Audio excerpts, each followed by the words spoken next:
Welcome to the Understand Your Cycle podcast, where we turn taboos into table topics. My name is Kapu, and today I'm joined by Victoria Kraus. Hi, Victoria. She is currently a fiction book coach and developmental editor, and was previously studying acupuncture, something she had to leave due to her period, which I'm sure we'll hear more about. We're speaking to Victoria today about endometriosis and PCOS, or PCOS, polycystic ovary symptom, both of which Victoria has. But before we start, could you please tell us a period-related story that you may or may not have told anybody else? So I decided to go with one that was kind of dark. I feel like it really encompasses like these two issues together. And this was right before I got surgery, which we will get more into. But I was laying on the bathroom floor crying and dealing with all the symptoms that come with these, having cold sweats, fevers, in extreme pain, and crying on the phone with my mom. And because I was living by myself and I needed just someone, just in case something like happened to me when you're in extreme pain. You never know, like if you're gonna pass out and hit your head. And I just remember laying there, like really wishing that there was more answers and more people talking about this stuff. So people who are in my situation could get the help that they needed. And that's kind of really like, I know that's like not too much detail, but I think it's like enough to kind of paint a Yeah, picture of. no, but thank you for sharing. It sounds painful, and appreciate you sharing with us that story. So before we go into the depths of endometriosis and PCOS, and I'm sure this story, I just want to give a quick overview on what these conditions are. Endometriosis is a condition in which tissue that's similar to but not the same as the lining of your uterus is found in other places of your body, including your reproductive organs, bladder, bowels, lungs, and more. Every month, the endometrial tissue goes through the same process as the lining of your womb. However, the blood and tissue can't exit the body through your vagina like your period does. It causes inflammation that results in an increase in blood supply and congestion, which in turn stimulates an immune response, as well as causing adhesions and scarring sometimes. 10% of women have endometriosis, and symptoms can develop during teenage years or later on. And on average, it takes someone 7 to 9 years to be diagnosed, which is wild. This is because the pain variation is high, supposedly. Obviously, and depending on the location of the condition. I said supposedly because I think it's an abomination that it takes women that long to be diagnosed with this condition. PCOS, meanwhile, is also 1 in 10 women in the UK, at least, have PCOS. So it is extremely common. PCOS is a condition in which our ovaries produce an abnormal amount of androgens, male sex hormones, that are usually present in women in small amounts. As the name suggests, this leads to cysts developing in our ovaries, which can then lead to pain and different. The symptoms vary a lot for PCOS. So that was the scientific / guide overview, but I'd love to find out more from you, Victoria. So my first question is, how would you describe how endometriosis and PCOS feels to someone who doesn't have it? Oh, well, this is a really good question because I think it varies so much person to person. So for me, I mean it's a headache in itself. And I remember this one day, I'm laying on the couch, got my period, and I'm watching videos on my phone just to like distract myself. And I come across this one video of this man ice climbing. and I watch him just drive this ice pick straight into like an ice wall and like yanks down on it to like make Oh my sure that it's stable. And like while that was happening, I was having like a really intense cramp, and I was like, that is exactly how I feel right now. God. I am that ice wall and someone is driving an ice pick into Mm. my abdomen. Oh So goodness. that's like the worst of it. I mean, there's so Mm. many other symptoms that come with it, but I would say that's probably the worst. And for your endometriosis, because as we just spoke, it can be in different parts of your body. Where is yours? Yeah, so I did get surgery. So my surgeon believes that it doesn't come back. We'll see. Mm. Um, but it was on the inside of my right hip, both cul-de-sacs, so like in front of my vagina and behind my vagina, Mm. and then inside my uterus on both of my ovaries. The left one was worse, but then the worst of it for me was that it had completely adhered my descending colon to the left side of my hip. So, as in, you mean pushed it? Yeah, it was like Yeah. Okay. attached to the Oh wall. wow. Yeah. Oh God. Yeah. Okay. Um, and so when did you get diagnosed of PCOS and endometriosis? Could you talk a bit more about like this process? Sure. So back in 2020, I started having this really weird pain in my leg. It was like a nerve root that was like on fire pretty much, right below my knee. And I started going and seeing a bunch of doctors. We thought maybe I had herniations in my back. All the Mm. MRIs were coming back normal. And then my physical therapist that I was seeing was like, hey, you're getting worse every single time I see you when you have your period. Like, I really think you need to go talk to someone about having endometriosis. And I had thought I had had endometriosis for years at that point, but had doctors tell me that there was no way I could have it, Why? Did they because give reasons? they said it was because of my body size. To just paint a little bit more of a picture, I'm like 4'9" and like 80 pounds, very tiny person. And the gyno that I had been seeing since I was 13, for some reason, has in her medical background that it's only heavier set people that have endometriosis. Oh, I've never heard So that. yeah, it's very disappointing. I get really fired up about that because It's okay. We endometriosis love is fired not, up. it's definitely not a one size, It's all. issue. Yeah. It's anyone can have it. Um, but so anyways, back to how I got Yes, sorry. Your diagnosed. physical therapist. Yeah. So at the time I was in maybe like the second or third year of my master's program for acupuncture. And so I knew someone who was going to be getting surgery for endo. So I went to talk to her about it, and she was like, do not go to any more gynos. They're going to waste your time. Here is a resource of doctors in the United States. It's called Nancy's Nook. And I started just researching specialists, and I finally found one in Boston. And so I went to go see him, told him my workup, got a clinical diagnosis for endometriosis. This was in 2021. And then I had to wait another year before I could get surgery, just because that's how long they're booking out. Mm. Um, and so January 2022, got the surgery, and that's when they realized that I also had polycystic ovaries, while they were in there doing the endo workup. Okay. Okay. And so, oh, so many questions. So I know. you wanted to do surgery, like, did you immediately decide I want to do surgery for this?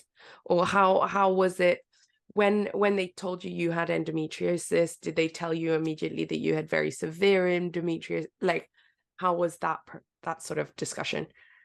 Yeah. So he said because of my whole background, that I definitely like he really suspected that I had endometriosis, but I had to get surgery because I couldn't walk, I couldn't drive. Oh. I was in bed like almost every single day.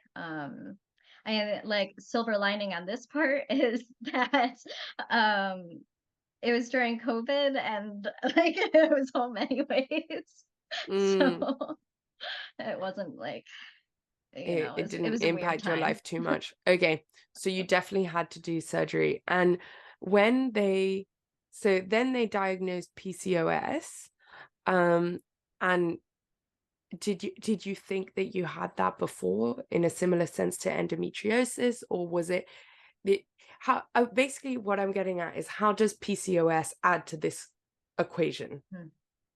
So, for me, I have very irregular periods, and I actually thought Mm, that was endo related. But now I'm realizing, like, now that I have more of an endo community, um, a lot of people that I know with it, they have regular periods still. So for me, it's like I don't know if I'm going to get my period on day 30 or if I'm going to get my mm. period on day 60. And then I mean this month it was weird. I got a 28-day cycle. Mm. So Woo! whoa. Oh, okay. Okay, and so that's more linked to PCOS. Yeah. Okay, and so since the surgery, like for you, how did the surgery change your life for the better? How was Mm, I think there are multiple things on the surgery. Because firstly, there are really not many resources out there of people going through the surgery, and mm, how it feels, etc. So you went through the surgery and then there's a recovery time. Can you first talk about the recovery time and then how it was after that recovery time? Like now, how are your periods compared to before? And ex- any other details that you want to share? mm. Okay. So it was definitely a wild surgery. I've never had a surgery like that in my entire life. I was under for maybe 4 hours. Okay. And then it was a 2 hour ride home. And like my mother is a saint.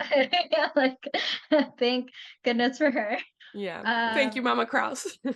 yeah, thank you, Mama Kraus.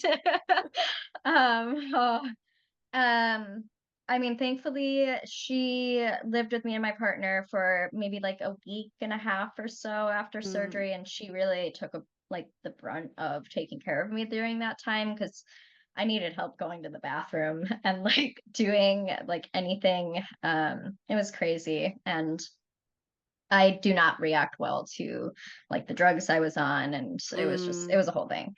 Um, and then I think I started probably feeling a little bit better about a month later. But it took me about a full year to like really feel okay. And then I've definitely still like I'm still going to physical therapy for it now, and it's been 2 years. mm, Still doing pelvic floor therapy and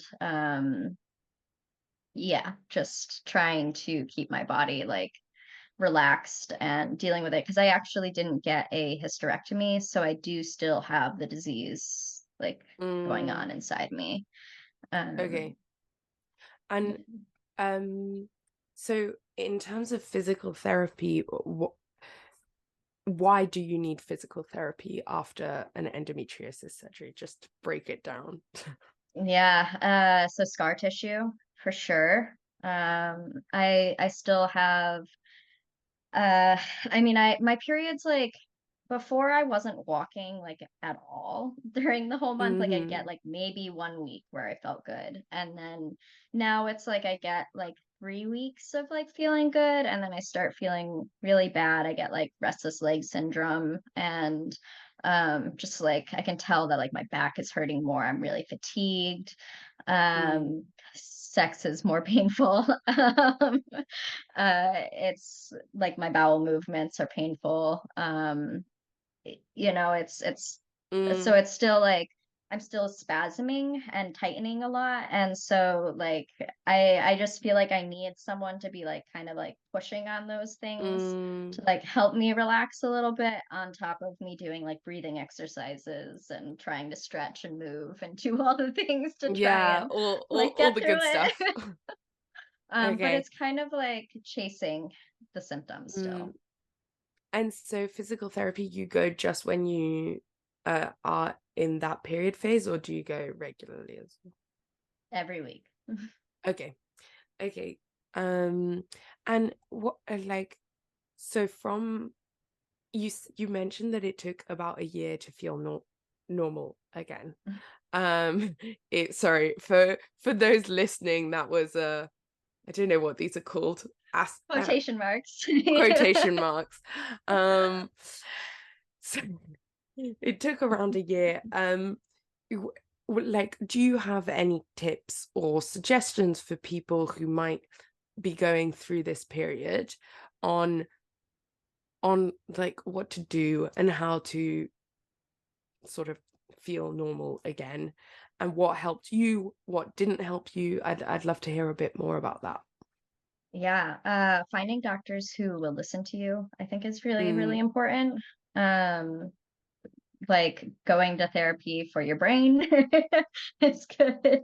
Um, having a lot of compassion for yourself, I think, is really like the biggest part because mm, this is such a not like, I mean, I don't really want to say misunderstood, but it kind of is a very misunderstood issue that mm. we're dealing with. Um, and I feel like there isn't really like a lot of support sometimes, but like going and talking to support groups if you don't have like good friends or good family or good partners, like just making sure that you have some sort of support system and then compassion for yourself and being your own support system.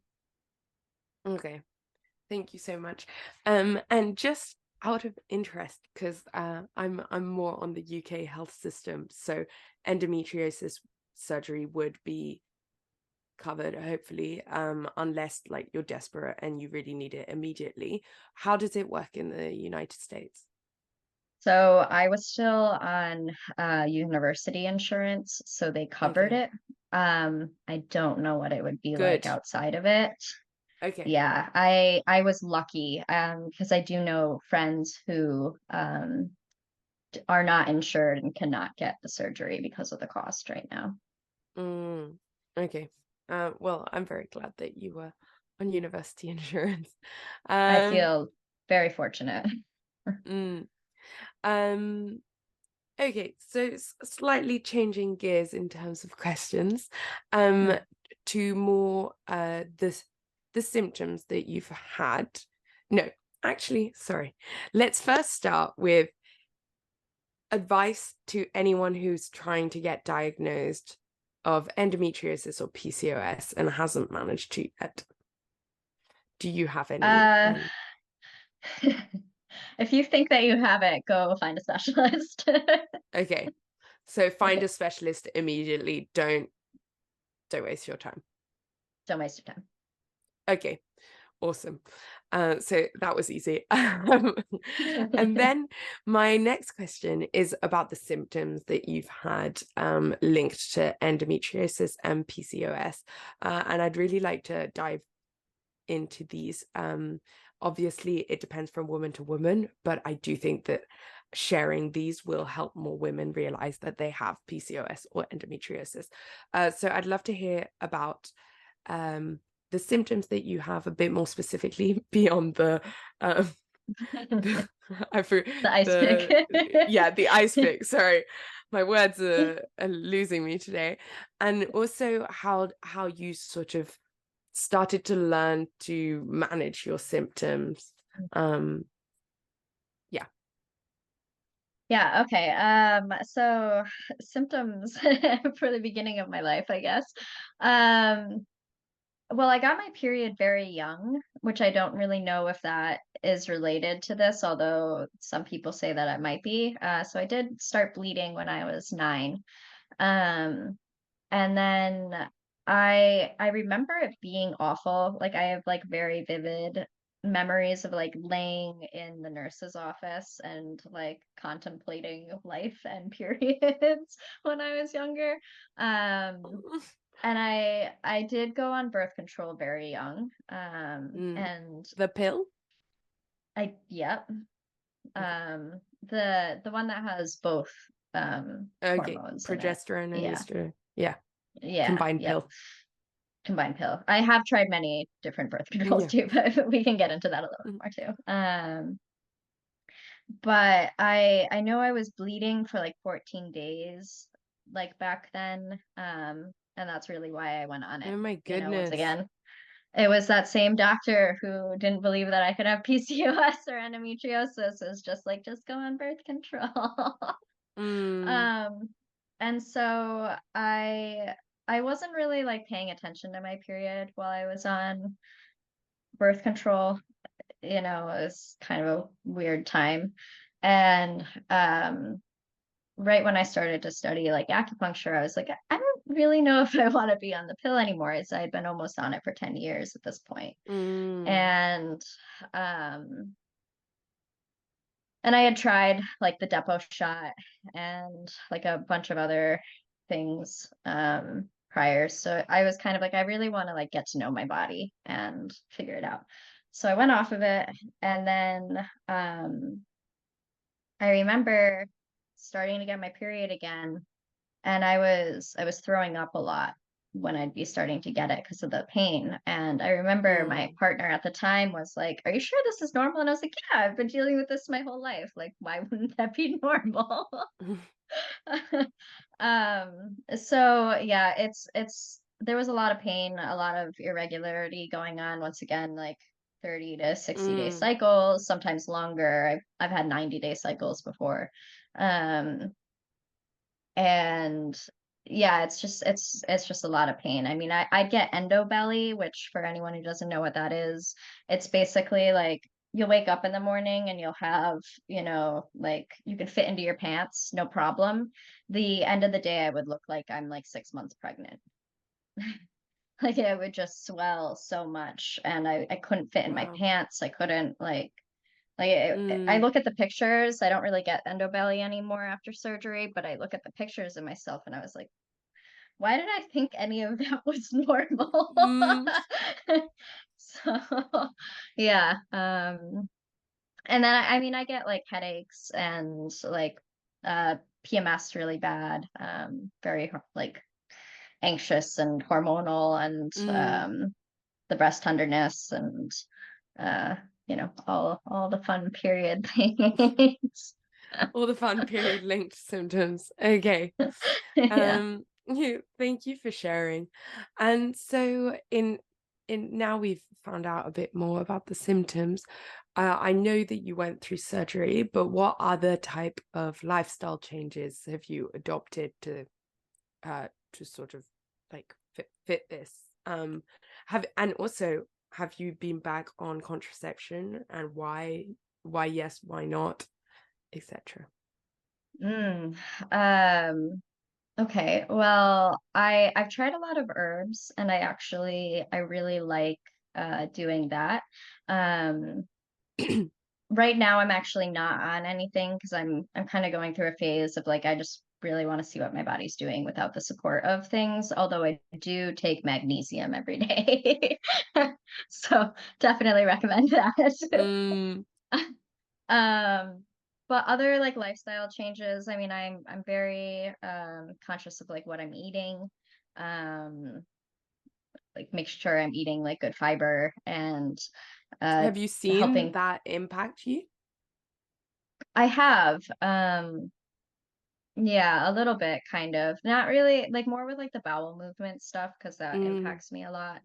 Um, but as far as like when it comes to like the worst part of it, which is when I'm actually bleeding, I have to like cancel all plans and just like sit with a heating pad still and just Mm. nourish myself in whatever way that looks like during that time. Which can, be breathing, it can be taking a bath, just anything that's going to really nourish me. Yeah. And so yeah, that's a big part of it, is kind of just being okay with having to cancel plans and like Mm. uh, change things when I need it to be changed. And how have you developed being okay with that? Because I can imagine it not being very easy, and I'm very grateful you didn't cancel this. Um, I know. um, but yeah, I'd love to hear, like, emotionally, how has it been to sort of learn that compassion with yourself and become okay with just saying, like, I'm really sorry, I can't do this right now. Yeah. So I will get into that, but I'm going to actually circle back to one other Okay, question that you had please asked do. that I realized I didn't answer. I am not on birth control because another piece of why I went off of it is I was dealing with depression at the time, and the only thing I hadn't tried, went through countless of years of therapy and tried antidepressants, didn't like those.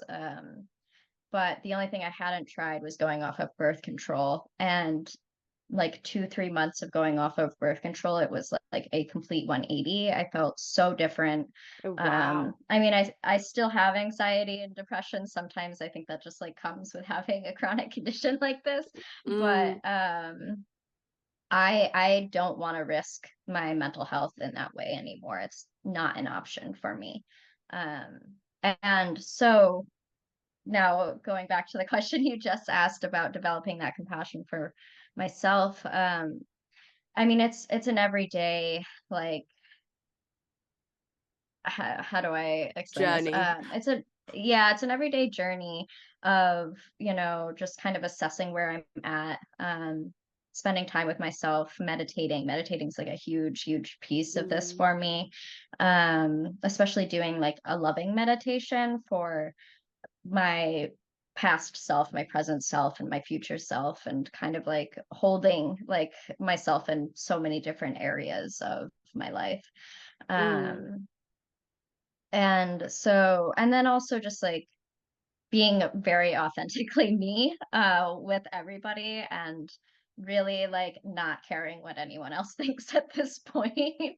mm, um, and then to also just like know that this is like a very real thing that I'm dealing with, and I have to, it's not like I can just yeah.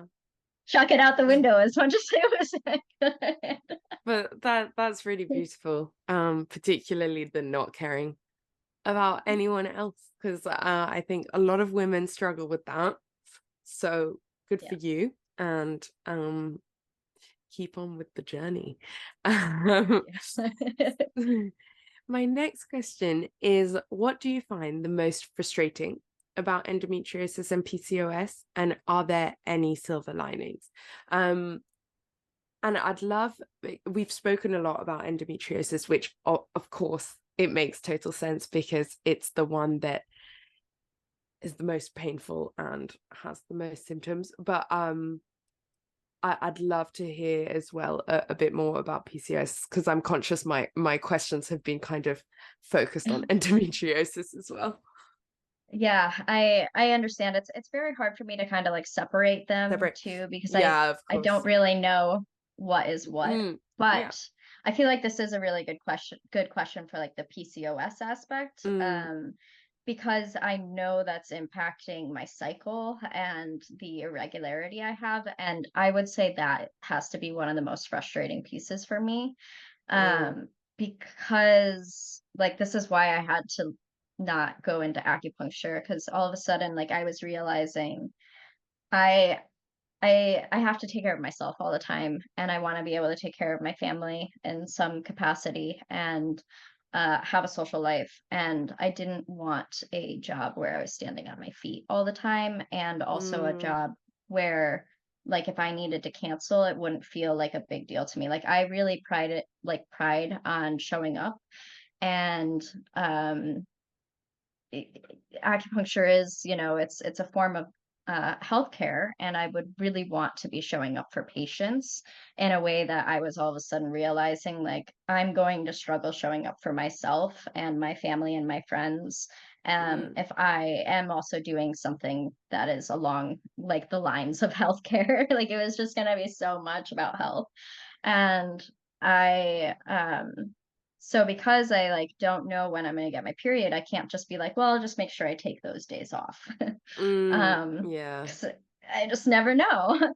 Mm, So like the kind of silver lining about this is when I was younger, I loved reading fiction, and I always wanted to be an author. And just kind of also had like the weird mentality of like the starving artist, which is mm, like not totally incorrect, but there is actual jobs and creativity out there. And so I just started studying that and realized that it was something that I wanted to do. Like I could be steeped in creativity and then, mm. go and take care of myself, in the healthcare way that I needed.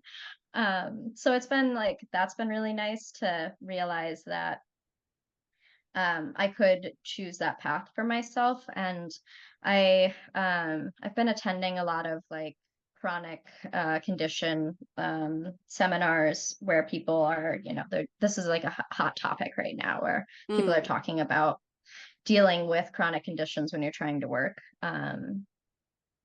And someone like mentioned how privileged you can be to um, be able to switch like I did. I mean, it was a very scary time for me. Um, but I'm very lucky that I have the support system that I do to be able to make this career change. And mm. I know that not everybody can do that. So I also just want to recognize that, like that's a um, very fortunate thing that I was able to do. Wow. And it's brave too.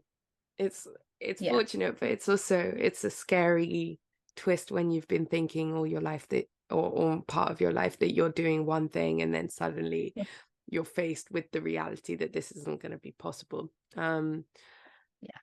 Um Sorry. That was a really It's okay. beautiful story. Um and on the irregularity of the cycle, Yeah. is how uh, like to the extent that you're able to sort of manage it, how have you sort of handled it? Because for example, for me, I'm fortunate in that I have a fairly regular cycle, and I literally write in my calendar day of compassion on the days that I know are going to be tough. And so in that sense, it really helps me like be compassionate for myself. And so I'd love to hear a bit more about your experience of that irregularity and how you sort of like love your cycle despite it, or learn to appreciate all of it for everything uh, it is. um, Man, that's a good question. I mean, it's once again just kind of going back to being authentic with myself and also everyone around me. It's like, hey, if you want to make plans with me like 3 months out, like you got to be okay with me canceling, or you have to come to me and be okay if I'm in pain, or or I just don't plan things. Mm, Like yeah. I can't plan that far anymore. Um it's definitely tough. I think I'm still kind of figuring it out. Um, Mm, it's also like I've been very upfront with people where it's like, oh, if you want to come for so I do Reiki sometimes, mostly just for which if anyone doesn't know what that is, it's a Japanese like energetic healing session. Um, I really only offer it to friends and family now, but if someone wants something, it's like, hey, I'm gonna maybe get my period around this time, and there's a chance that I won't. Um, but I can also let you know the next time I get it, and then we have about 3 weeks of like I'll be fine, mm, and then we'll see. So it's kind of like I have like okay, I got my period, like I can plan things and do things like the next 3 weeks. And then Okay. after that, it's kind of just limbo until I get my period Mm, again. okay. Wow. Um, well, it sounds like you're managing to like incorporate it into your life, so it's very impressive. And thank you for sharing. Mm. My final question is, what's one thing you wish more people knew about PCOS and endometriosis? You can separate Um, those or you can put them together or however you want to answer. yeah. I think I really want people to just know more about it and how it affects different people. Because like I hear so many different stories about it. Like you said at the very beginning of this podcast, like it's in people's lungs, it's in people's Mm, brains. They find it in like joints and sometimes bones and for like the endo at least. And then like the PCOS comes with like its own things. I mean, like people will have like chin hair or body hair and um I don't know, I just want more people to just know like the specifics about it, and I also want more doctors to be aware of it because that's something that I see that's very lacking. Like when I was in school and studying pathology, the endo and PCOS section each got one line in the whole yeah. program. And I think it needs, because it impacts 1 in 10 women for both of these issues. Mm, I think that it really, and not just women, but bleeding bodies. It's like a big thing. yeah. But like it affects so many of us, and I would really like to see it as a disability and like for what it really is, which is Mm. that. Um, So yeah. you because I never know.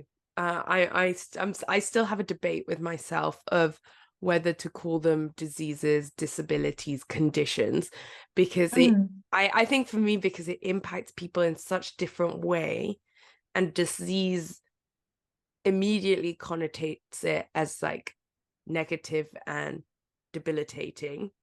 I hesitate sometimes to use that word. So I'd love to hear your thoughts on it, having been through all of this and obviously being part of these communities. What sort of term would you like it to be called? I definitely really like chronic condition and then disability. Mm, I do agree with you when it comes to like the disease part, although sometimes I will like occasionally call it a disease, but I feel like a disease also, it does have that negative connotation. And I feel like it also implies that there's a cure and there's no cure right now. So it's like, mm, yeah. it's not something that you can just get rid of. Like it's very much a condition. And as far as I know, I'm going to have it the rest of my life, or at least until menopause. Okay, so chronic condition or disability. That's super good to know, because we obviously talk about it a lot with Understand Your Cycle. And it's a debate that we've had. The wordings of things, it's hard. It's really hard. Um, okay, is there anything that you want to add that I've missed out? I just want to make sure I give that space, in case there is. I think mostly maybe just like I just want people to know that like pain is not normal. Like I feel like that was a huge message for me, especially because I thought having a painful period was normal. I really like I do know people who do not have painful periods, Mm, and I just want people to know, like, if you are having pain, seek out someone who's going to listen to you about that pain.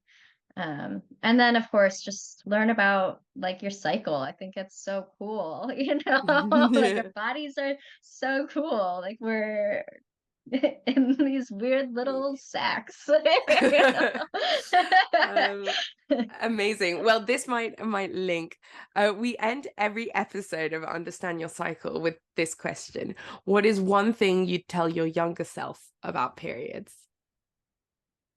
Yeah, pain is not normal. Yeah. Pain is not normal. Yeah, that's pretty much it, I Okay, think. great. Thank you so much, Victoria. This has been super insightful. Thank you for sharing vulnerably. Thank you for not canceling whilst you're bleeding.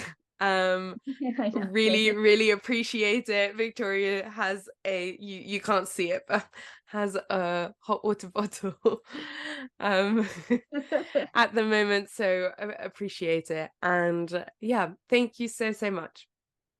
Thanks for listening to the Understand Your Cycle podcast. Understand Your Cycle is a platform that empowers women to learn to love their cycle.